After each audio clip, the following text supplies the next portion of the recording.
Anda kembali di Selamat Pagi Indonesia. Pemirsa, sepanjang tahun 2024, berbagai kasus hukum dan kriminal mewarnai tanah air. Dan salah satu yang cukup mengejutkan publik adalah kelihayan dari Gregorius Ronald Tanur mengelak dari jeratan pidana atas kasus pembunuhan kekasihnya Dini Sera Afrianti hingga kasus timah yang menjerat Harvey Muiz.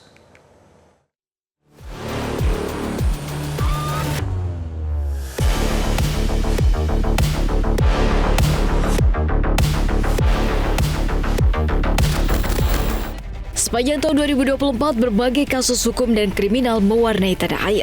Salah satu yang cukup mengejutkan publik adalah kelihayan Gregorius Ronald Tanur mengelak jeratan pidana atas kasus pembunuhan kekasihnya Dini Sera Afrianti. Pengusaha asal Surabaya itu diduga menyuap hakim yang menangani kasusnya. Nama Ronald Tanur jadi sorotan sejak setahun yang lalu, usai menganiaya kekasihnya dengan sadis hingga nyawanya melayang. Dini yang terlibat pertengkaran dengan Ronald ditendang dan dilindas dengan mobil di area parkir sebuah mal di Surabaya. Teganya lagi, Ronald sempat berkali-kali meninggalkan Dini yang sudah tidak berdaya tanpa pertolongan. Kasus ini pun naik ke meja hijau. Ronald Tanur dituntut 12 tahun penjara oleh jaksa penuntut umum. Namun yang mencengangkan publik, Majelis Hakim Pengadilan Negeri Surabaya ternyata justru membebaskannya dari segala tuduhan.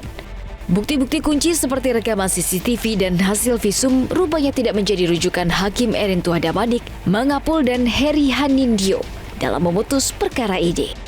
Putusan itu pun memicu kontroversi. 3 bulan kemudian, senyum yang pernah terkembang dari wajah Ronald Tanur saat divonis bebas pun seketika sirna. Ronald Tanur kembali ditangkap di kediamannya di Victory Regency Surabaya setelah Mahkamah Agung membatalkan putusan Pengadilan Negeri Surabaya dan menjatuhkan hukuman 5 tahun penjara. 1 hari setelah putusan kasasi MA, 3 hakim Pengadilan Negeri Surabaya yang memvonis bebas Ronald ditangkap Kejaksaan Agung karena diketahui menerima suap dari pengacara Ronald, Lisa Rahbab.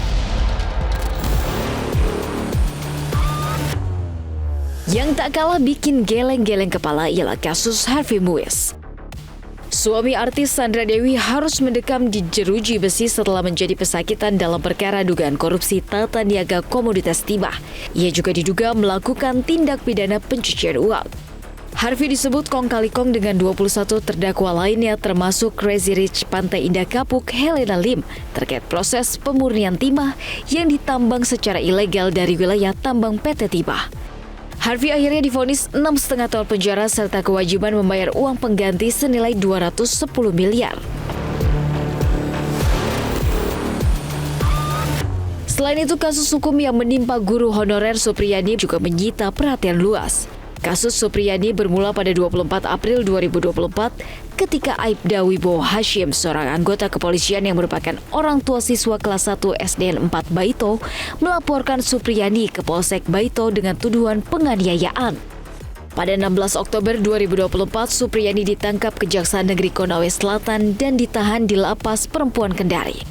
Kasus ini kemudian memicu reaksi di media sosial.